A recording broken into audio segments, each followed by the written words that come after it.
Good morning, students. Welcome to the session. In this session, I am going to discuss some questions with you that are based on Newton's second law of motion.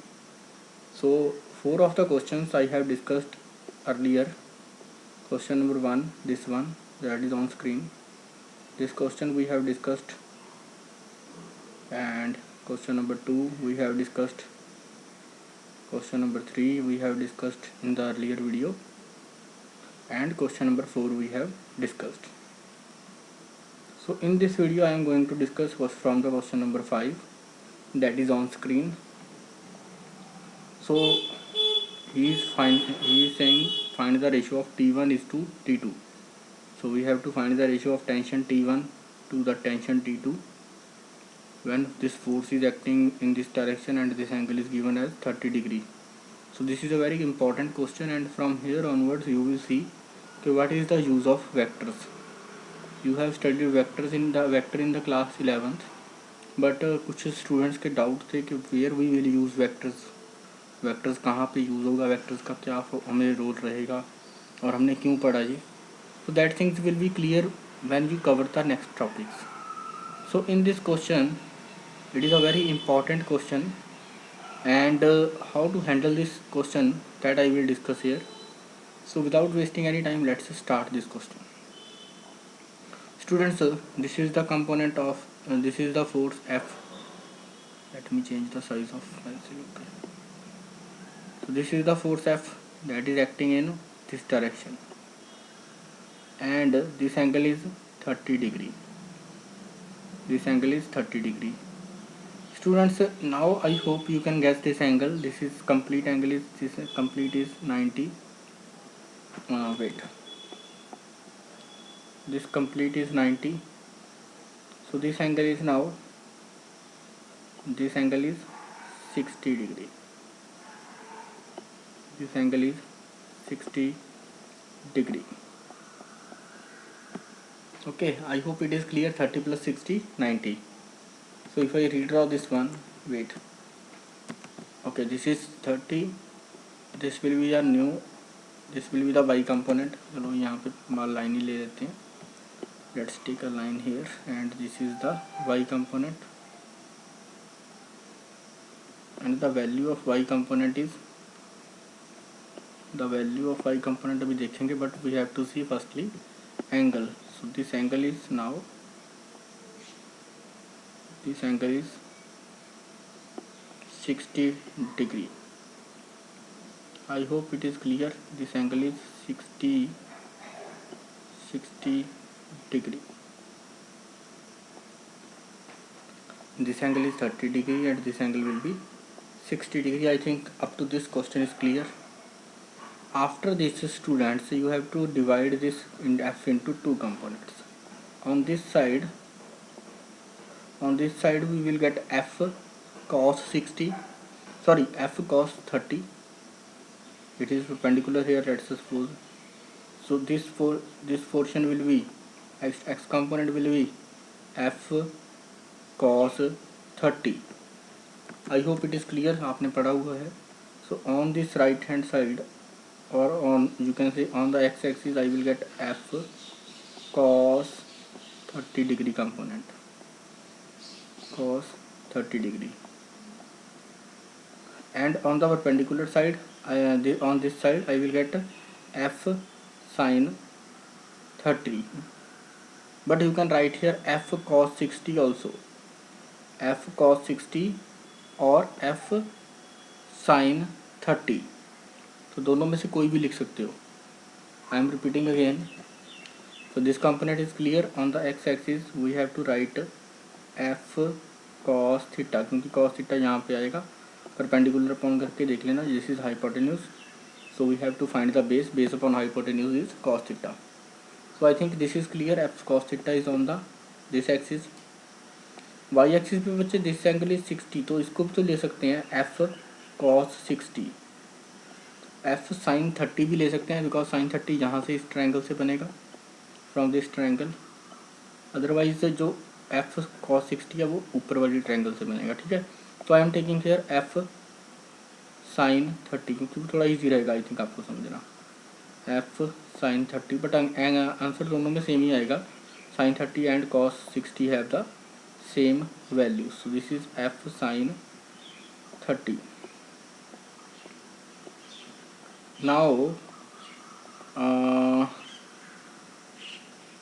okay, that means I have to find the okay, so f is not given to me, so now f cos 30 is equal to under root 3 by 2 under root 3 by 2 f, and this y component force is equal to f by 2. अब देखेंगे बच्चे किसकी ज़रूरत पड़ती है, किसकी ज़रूरत नहीं पड़ती. तो आई थिंक यहाँ तक सभी को क्लियर हो जाना चाहिए कि under root 3/2 F is the force that is acting towards x axis, that is means it is the force in this axis, x axis, and the f sin 30, that is this force, this much force f by 2, that is acting towards y axis. So I think this is clear up to this portion, and these are things are clear. Now I have to use the marker. So your marker use करें. Now see, if I draw the free body diagram of 15 kg, here I am drawing the free body diagram of 15 kg. This is the free body diagram of 15 kg. Upward force, let me take, okay, upward force, downward weight towards the right side and towards the left side. So these are the very important questions. Upside force f sin 30, that is equal to f by 2, so it is equal to f by 2, and its weight is 15g. Weight is equal to mg na, so 15g. Now students, this body is neither moving upward, ये body ऊपर नहीं move करेगी, नीचे नहीं move करेगी, सो that means f by 2 will cancel out this 15g, or you can say f by 2 is equal to 15g. f by 2 is equal to 15g. So from here we will get the value of f. तो हमें f मिल जाएगा यहाँ से. f by 2 is equal to 15g, or you can say 15 into 10.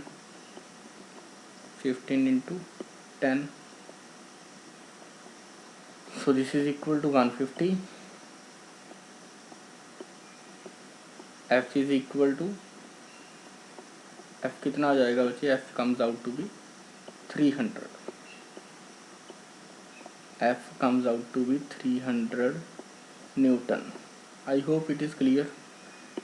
F is equal to 300 Newton.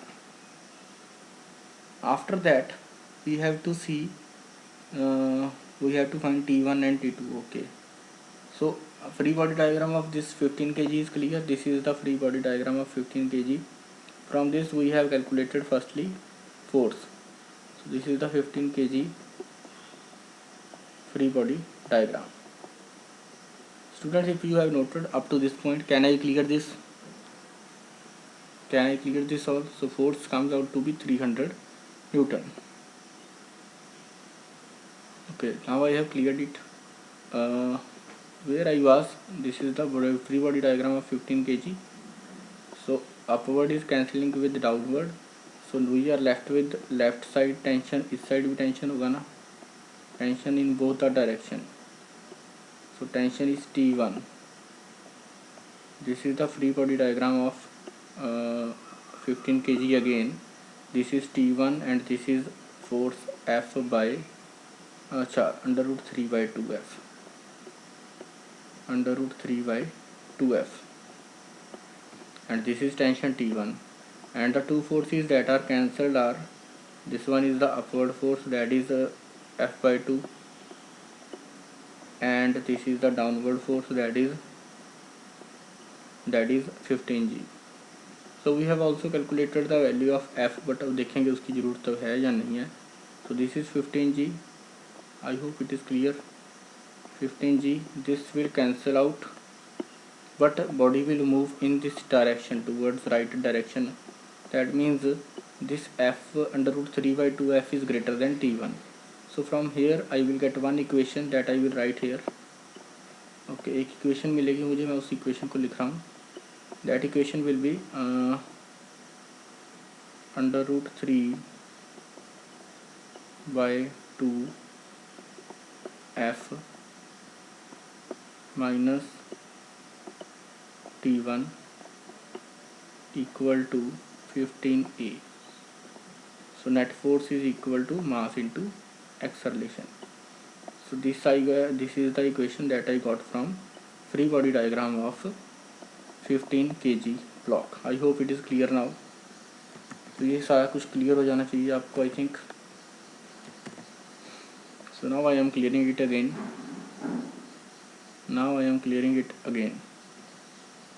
Okay, this is the one equation that I got. Now I have to make one or two more equations so that I can get the value. अच्छा, यहाँ से एक काम करते हैं, acceleration I have to find ना. Okay, one equation that I got from this one is this is the free body diagram of 12 kg. Now 12 kg left side,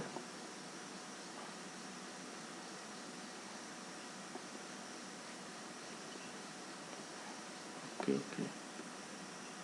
So 12 kg free body diagram, on the left side tension T2, on the right side tension T1. Which one is greater from it? Which one is greater? T1 is greater or T2? Body is moving in which direction? See, body is moving in right direction. So that means T1 is greater. So T1 minus T2.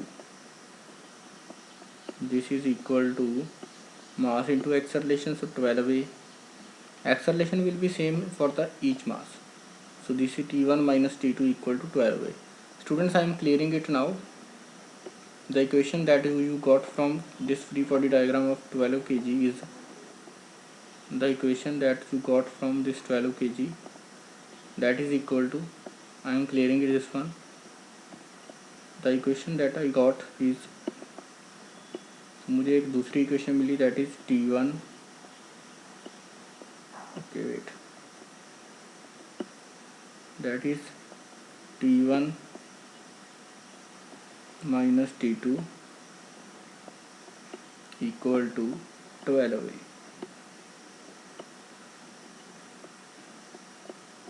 I hope it is clear. I hope it is clear. T1 minus T2 equal to 12A. This is the equation number 2. Now I have to draw the free body diagram of 3 kg. So on 3 kg only one tension is there, that is T2. So the equation that I got from 3 kg, this T2 is equal to mass into acceleration, so 3A. Now I have three equations. This is equation number 1, this is equation number 2, this is the equation number 2, this is equation number 1, and this is the equation number 3. Students, if I add these three, this one, this first equation, this second equation, and this third equation, then T2 and T1 will get cancelled. जिस तरह से हमने पहले questions किए हैं, T1 and T2 will get cancelled out. So we are left with 3 plus 15, 18, 18 plus 12, 30. So under root 3 we are left with, okay, wait.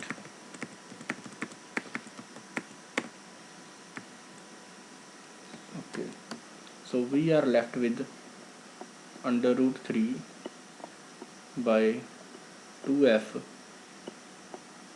equal to under root 2 wait 1 minute.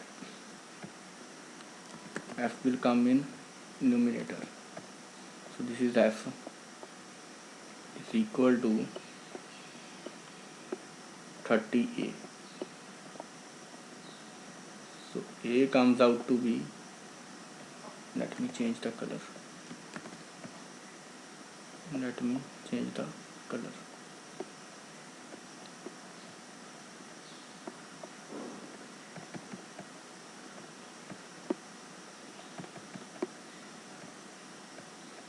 Okay, so under root A comes out to be A is equal to under root 3 by 2 F by 30. So if I solve this one, I will get F by A equal to, चलो simply लिख लेते हैं अभी, under root 3/60. तो अभी solve out ज़्यादा नहीं करेंगे. Under root 3/60 will be the acceleration. I hope it is clear. Under root 3/60 will be the acceleration. So after getting acceleration, I can find the tension T2. T2 was equal to 3A. So putting the value of A here, 3 into under root 3 F by 60. So this is the value of tension T2, under root 3 under root 3 F by 60. Can I find the value of T1 now? T1 was equal to F, okay, from first equation. Okay, चलो इसकी value लिख लें कहीं पे. Let me note down its value, जो मैंने T2 की value find की है. So T2 is equal to 3 under root 3 by 60 F. So this is the value of T2. Now I have to find the value of T1. So T1 minus T2, second equation, T1 minus T2 equal to 12A. So 12A means 12 into under root 3 F by 60. 12 under root 3 F by 60. Now put the value of T2 की value put कर दें. So by putting the value of T2, you will get T1 equal to बच्चे इसमें add करेंगे. This T2 will be added to this side. तो T2 add करेंगे, you will get it T1 equal to 15. ठीक है, 15 under root 3 F की value हम put करें ना करें वो does not matter. I think 15 under root 3 by 60. 15 under root 3 by 60. So now we have the value of T2. This is the value of T2, and this is the value of T1. So I hope now we can solve this one. So we have to find the ratio of T1 is to T2, or yes, T1 is to T2. So T1 is this one. So 15 by 3. So answer will B 5/1. बच्चे अभी मैं करके बताता हूँ, एक बार check कर लें सारा. Okay, can I delete this one? Okay, control Y. So T2 is this one. T1 comes out to be, T1 हमने अभी कैलकुलेट किया, दैट इज़ 15 अंडर रूट 3. थोड़ी सी कैलकुलेशन पार्ट है, बच्चे चेक कर लेना करके. F by 60. So what we have to do, we have to find the ratio of T1 by T2. So 60 will cancel out, under root 3F will cancel out. So we are left with, if we have to find the ratio T1 is to T2, then we are left with 15 by 3. 15 by 3 that is equal to 5:1. So I hope this is a lengthy one question. इतना easy भी नहीं था और इतना मुश्किल भी नहीं था, but this one is lengthy one. और थोड़ा लेंथी लगा क्योंकि मुझे समझाना भी है. Otherwise this question you can attempt in 5 to 6 minutes maximum. So I hope this question is now clear कि क्वेश्चन को करना है कैसे करना है. Answer comes out to be 5:1. That means option number D is the right answer for this question. If you have any doubts, any queries, then you can drop a message to me. First of all, you have to divide this into two components. This force, because this force is not acting along x-axis, force is acting at some angle, so that means you have to draw some x component as well as y components. After that you have to solve this one. So I hope this is clear, this thing is clear. And now we have to move to question number 2. If you have any doubts in the question number 5, then you can drop a message to me with your doubt. So now we are moving to question number 6. Similar way, we have to find the tension T2. So these type of questions are lengthy, as I said. Okay, so we have to find, this is the tension T1. Okay, so चेक करें जल्दी से कैसे होगा. So students, if I draw here perpendicular, okay चलो marker से ही pencil से ही करते हैं. If I draw a perpendicular hair,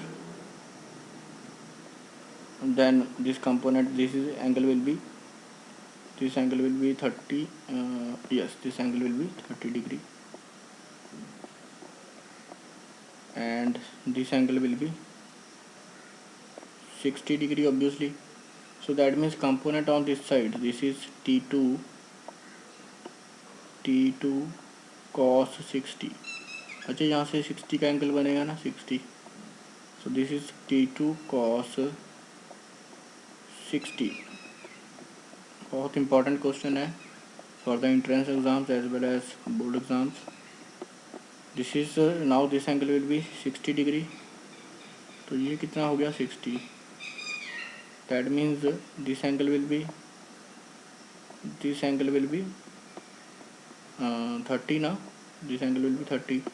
so this force is equal to T3 cos 30. T3 cos 30. I hope it is clear now. I hope it is clear. T2 cos 60 and T3 cos 30. Now students, when this body is hanged, इस body को hang कर दिया, then this body is neither moving in this direction, neither moving in left direction, or neither moving in right direction. That means it is in equilibrium with the x axis. तो x axis में तो equilibrium है. That means this T3, this T2 cos theta, this T2 cos 60 is equal to T3 cos 60. ये तो no equal है. आई hope it is clear. ये तो कोई बहुत मुश्किल चीज़ नहीं है समझनी. So if these two are equal, then we can find the value of T1 की टर्म वैल्यू कोई T2 की टर्म में हम फाइंड कर लेते हैं. So T2 cos 60, this is T2 cos 60 की वैल्यू बच्चे 1/2. So this is T2/2, that is equal to T3 cos 60. So this is under root 3/2. So under root 3/2 T3. So this 2 and 2 will get cancelled out, and we are left with T2 equal to under root 3 times T3. So T2 is greater than T3. We have got one, यहाँ पे हमें एक hint मिल गया. That is, यहाँ पे note कर लेते हैं ताकि हम कहीं भूल ना जाए उसको. ठीक है. The hint is T2 is equal to under root 3 times T3. तो ये हमें एक हिंट मिल गया. ठीक है. इसको आगे यूज़ करेंगे, अभी देखेंगे कैसे इस क्वेश्चन को हैंडल करना है. So up to this point I think clear. Both are in equilibrium, so that means this force is equal to this force. Body is not moving in right direction or left direction. Body is stationary. Body अपनी जगह पे stationary है. Body equilibrium में है, that means T2 cos theta is T2 cos 60 is equal to T3 cos 30। So वहाँ से calculation करके हमें मिल गई T2 की value. T2 is equal to √3 times T3 that I have written here. मैंने यहाँ पे उसको लिख लिया क्योंकि मुझे याद रहे, ठीक है। So I hope it is up to this point question is clear. Now I am clearing this content, तो क्लियर कर दें। Okay, now we have to see कि हमारे पास पूछा गया था। Okay, we have to find the value of tension T2। तो T2 हमें फाइंड आउट करना है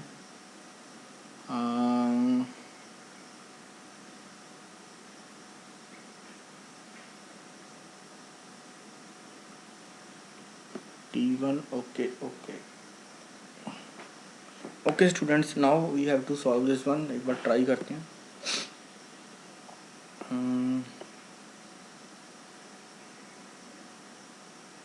ठीक है, एक बार सॉल्व करने की कोशिश करते हैं। Now from this diagram you can see there is a tension T1। तो टेंशन T1 नीचे की तरफ तो होगा, मार्कर चेंज।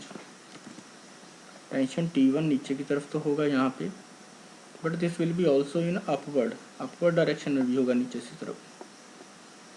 तो टेंशन नीचे से यहाँ से भी होगा और ऊपर से भी होगा। दैट मीन्स अगर मैं यहाँ पे देखूँ T1, this body is in equilibrium, तो इसका वेट T1 को बैलेंस करेगा। Its weight will balance the T1। तो वेट जो होगा T1 को बैलेंस करेगा। Let me clear this one. एक फ्री बॉडी डायग्राम बना लें।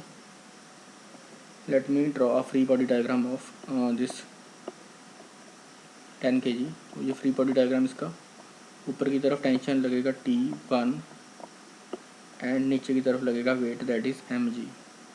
सो 10g को हम ले रहे हैं, 10g is the weight. So 10g equal to T1, और 10g की वैल्यू अगर पुट कर दें g इक्वल टू 10, तो this will be equal to 100। तो 100 बन जाएगा, 100 newton.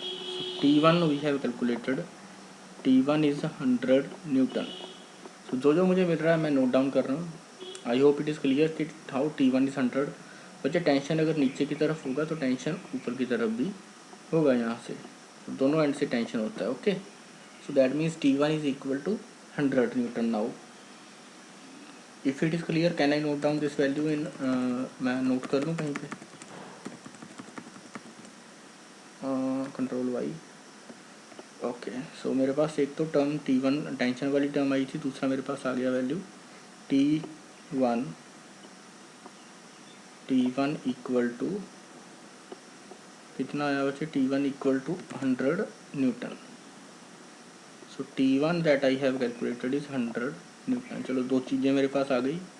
Now I have to simplify this one. चलो अब थोड़ा सिंप्लीफाई करते हैं। Now this is in equilibrium, this point is also in equilibrium, ये भी इक्विलिब्रियम में है, और ऊपर की तरफ टेंशन कुछ है, नीचे की तरफ कुछ है। तो देखेंगे अभी क्या करते हैं हम। नीचे की तरफ टेंशन कितना है from this point, tension is T1, और ऊपर की तरफ कितना होगा टेंशन, ये देखना होगा। ठीक है, तो ये देखना है हमें, अभी देखते हैं।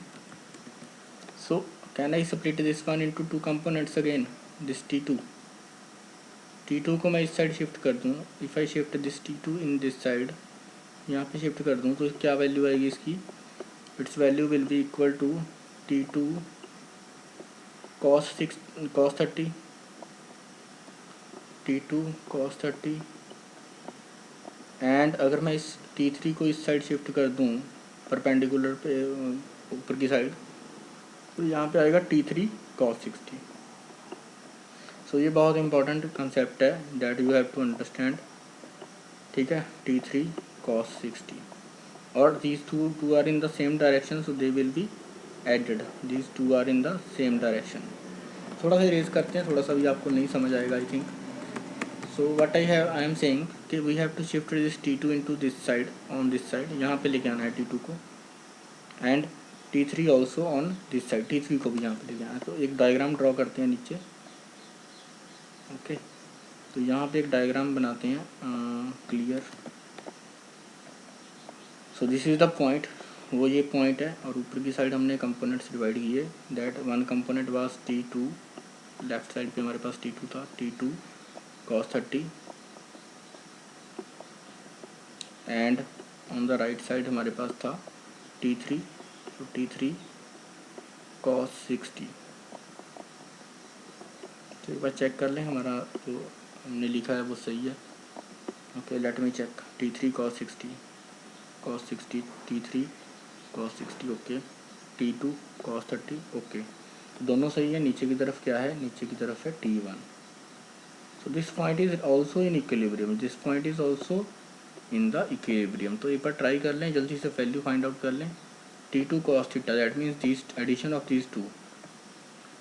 Of these two will be equal to T1। इन दोनों फोर्सेस की एडिशन इक्वल टू T1 होगी। तो जल्दी से ट्राई कर लें। T2 cos theta, okay, can I put the value of T3 in terms of T2। T3 की वैल्यू बच्चे T2 की फॉर्म में पुट कर लें। T3 is equal to T2 by √3।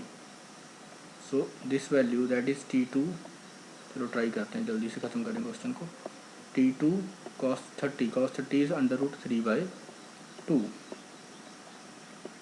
Then हमारे पास क्या आ जाएगा, प्लस T3 की वैल्यू हमने देखी अभी T2 बाई √3,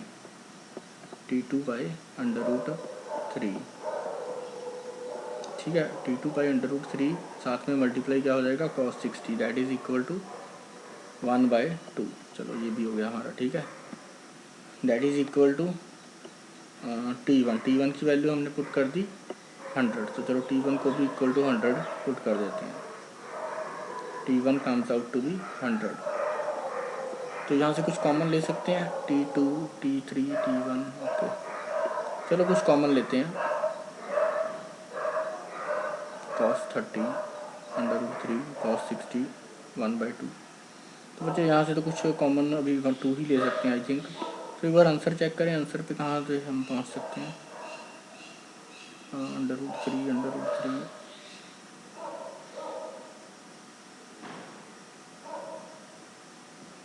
हाँ, थोड़ा सा सॉल्व करते हैं, फिर हमारे पास शायद आंसर बन जाए। So let's take T1 common. चलो एक बार T2 कॉमन लेते हैं पहले, T2/2। So let's take T2/2 common, and now we are left with √3 plus 1/√3। तो सॉल्व काफ़ी लेंथी क्वेश्चन हो जाते हैं, इसलिए मैंने इस वीडियो को सेकंड पार्ट में बनाया। So this is equal to 100। If I solve this one, अगर मैं इसको सॉल्व करूँगा तो √3 इंटू √3 विल गेट 3। सो 3 मिल जाएगा मुझे। मैं एक बार थोड़ा सा क्लियर करके यहाँ पे करता हूँ solve. Okay, let me solve it. थोड़ा सा यहाँ पे करते हैं, okay. So this is equal to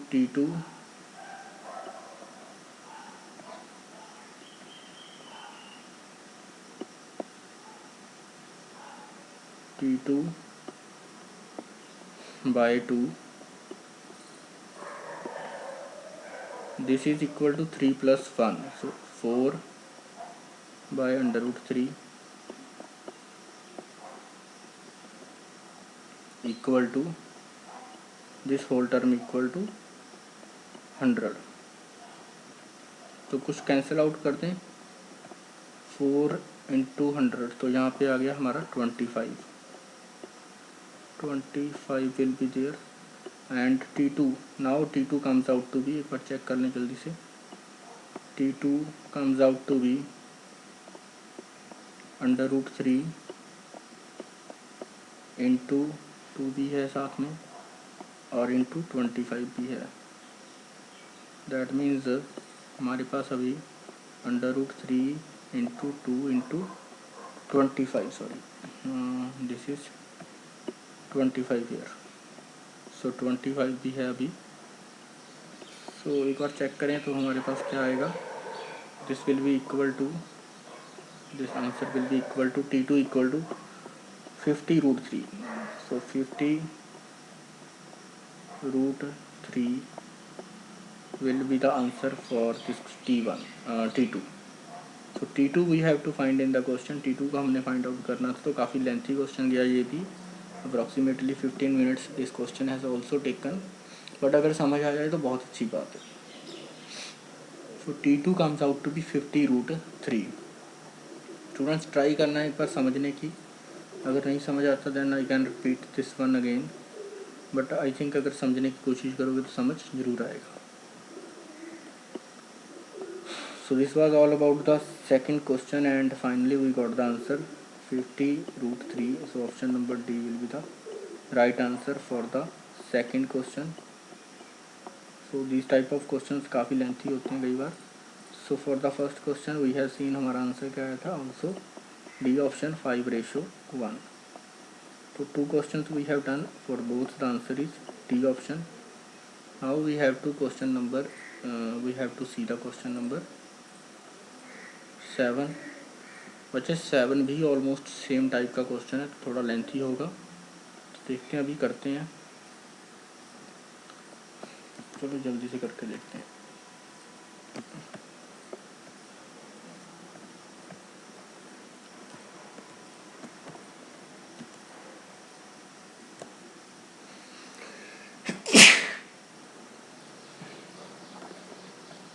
So 7 question we have now on screen. Body of mass 60 kg is suspended by means of 3 strings. Find out the tension in string P. String P. So string P में tension जो है that we have to find. So let me see how to handle this one. चलो एक बार जल्दी से try करते हैं, है ना, थोड़ा इजी और जल्दी। So let's suppose this angle is this is a straight line. So this angle will be 60. This angle will be अच्छा कितना हो जाएगा 60।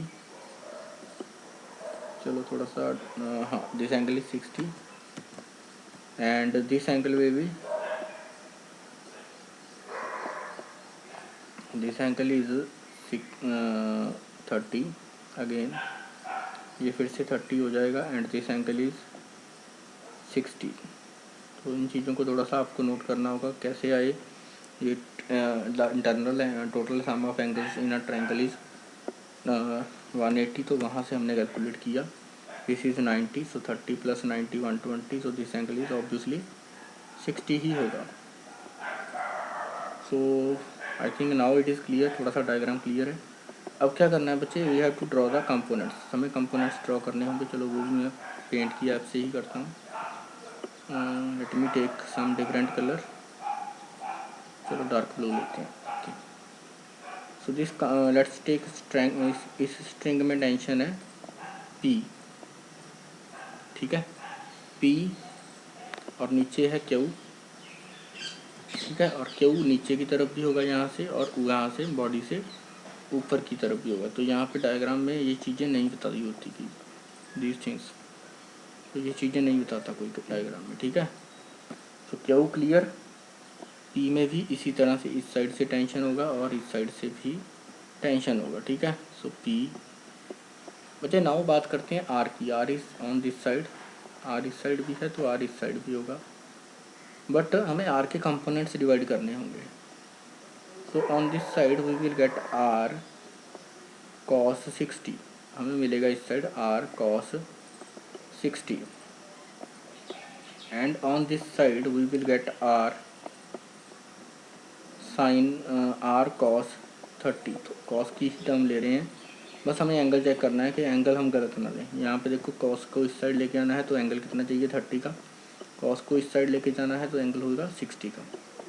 सो R cos 60 and R cos 30। Now students see this body is neither moving, body नीचे की तरफ तो नहीं आ रही, this body is neither moving downward, नीचे नहीं आ रही, बॉडी लेफ्ट में नहीं जा रही, बॉडी राइट में नहीं जा रही, that means this body is in equilibrium, तो बॉडी इसमें है इक्विलिब्रियम में।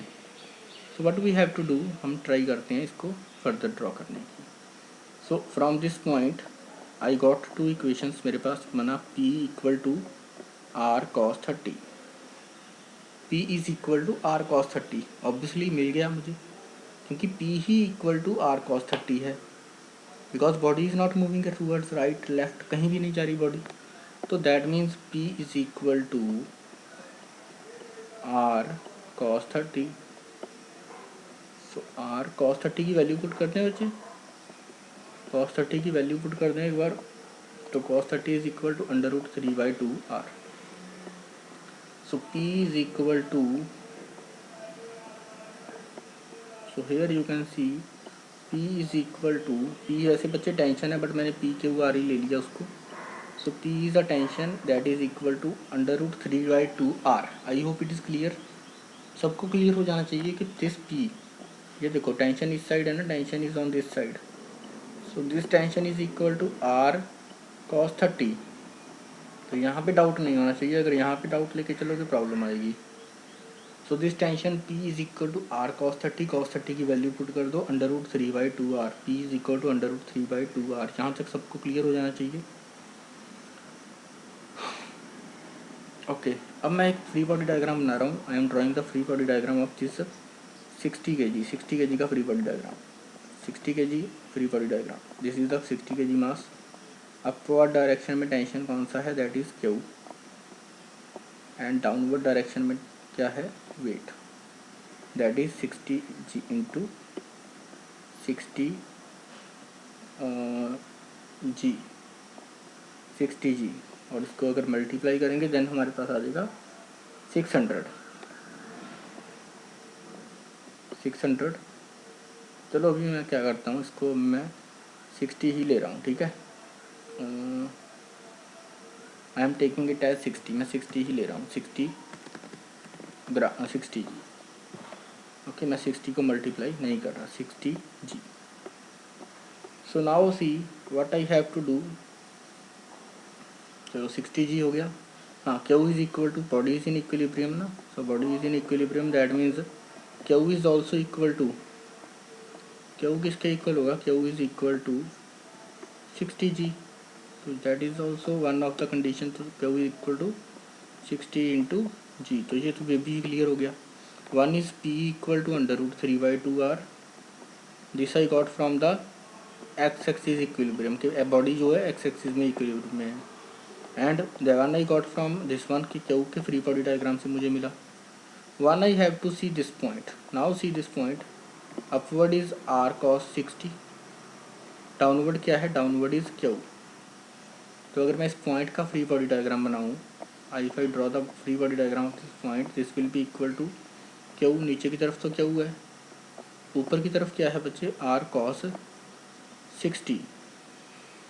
r cos 60. तो cos 60 की value 1/2.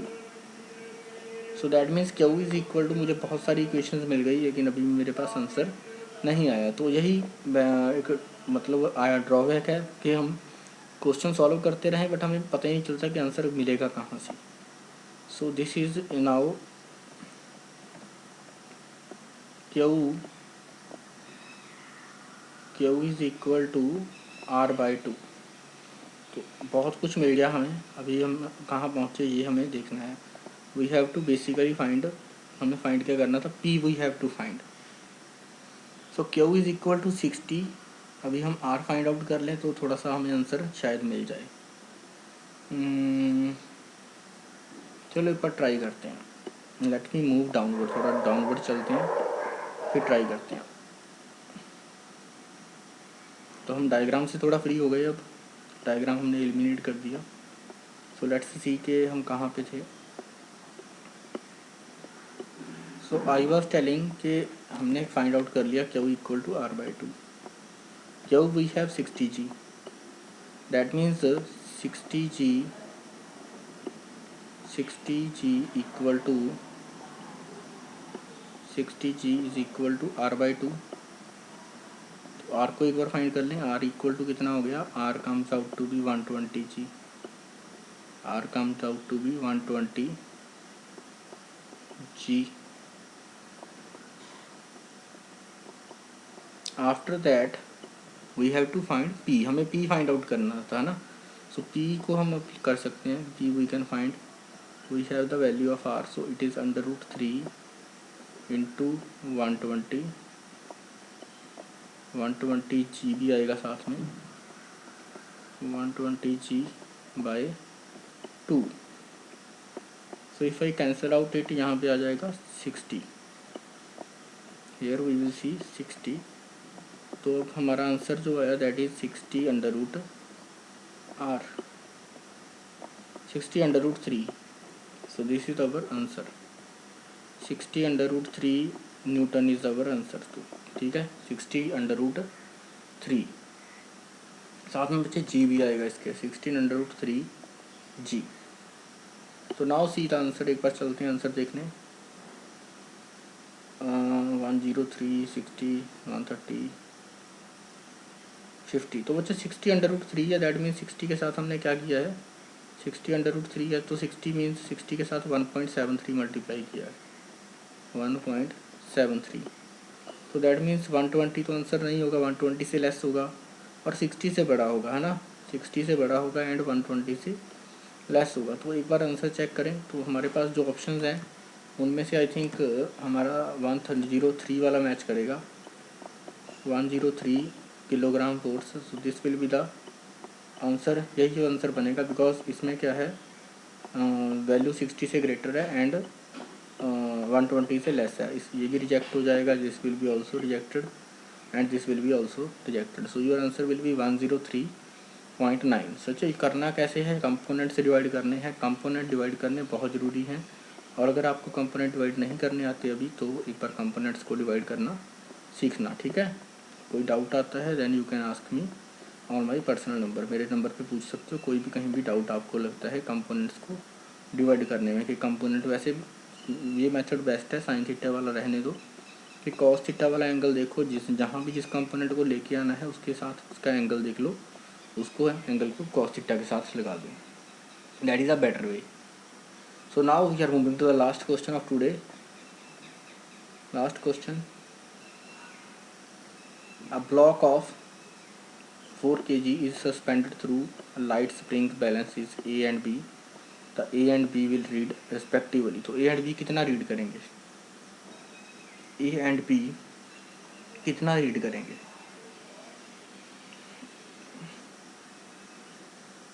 So students, this is the another question.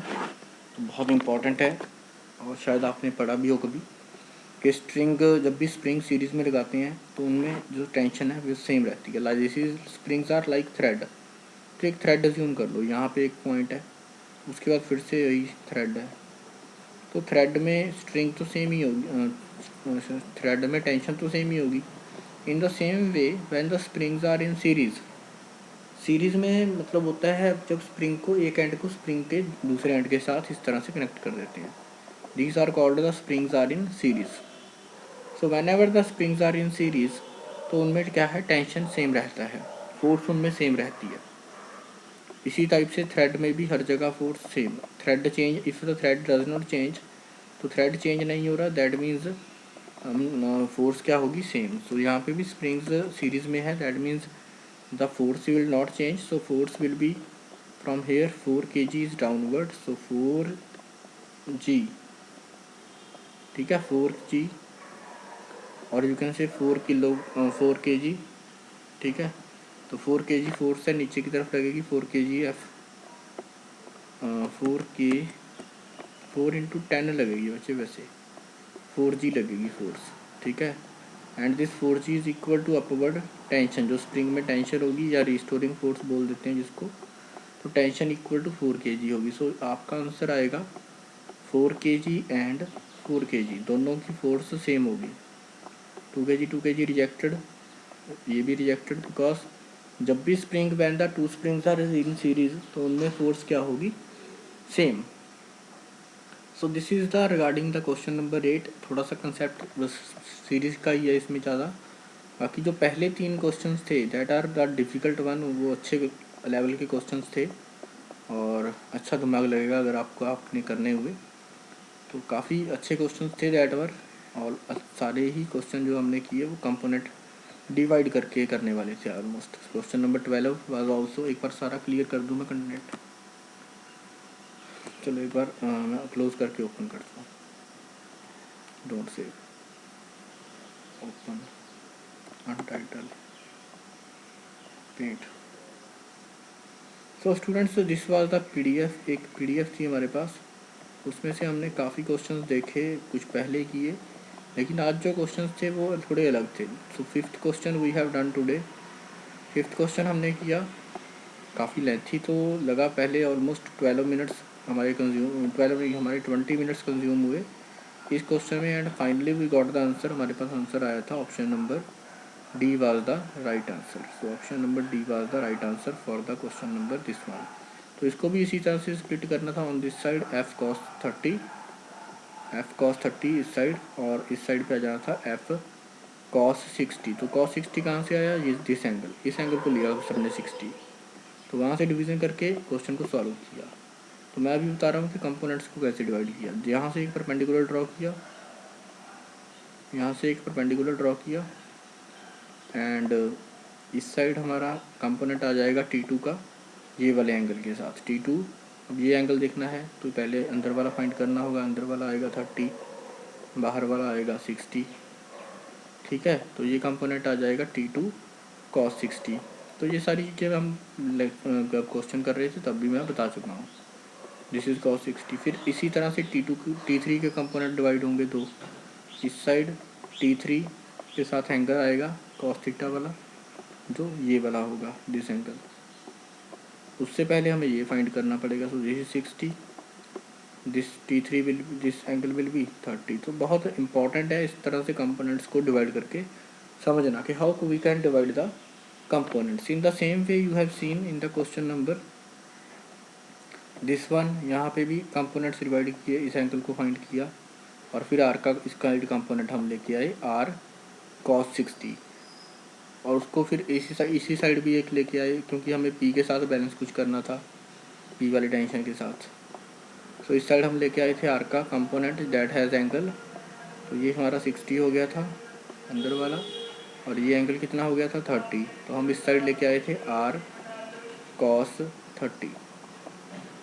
तो काफ़ी इंपॉर्टेंट चीज़ें हैं जो आपको समझनी है, एक बार समझ लोगे तो अच्छे रहोगे और डिटेल में जितना भी कर सको, ठीक है। तो इस टाइप की चीज़ें आप यू हैव टू अंडरस्टैंड, आपको थोड़ी समझनी होगी, और फ्री बॉडी डायग्राम जो है मास के बनाने हैं, कैसे करने हैं वो भी समझने होंगे। सो thank you so much for watching this video.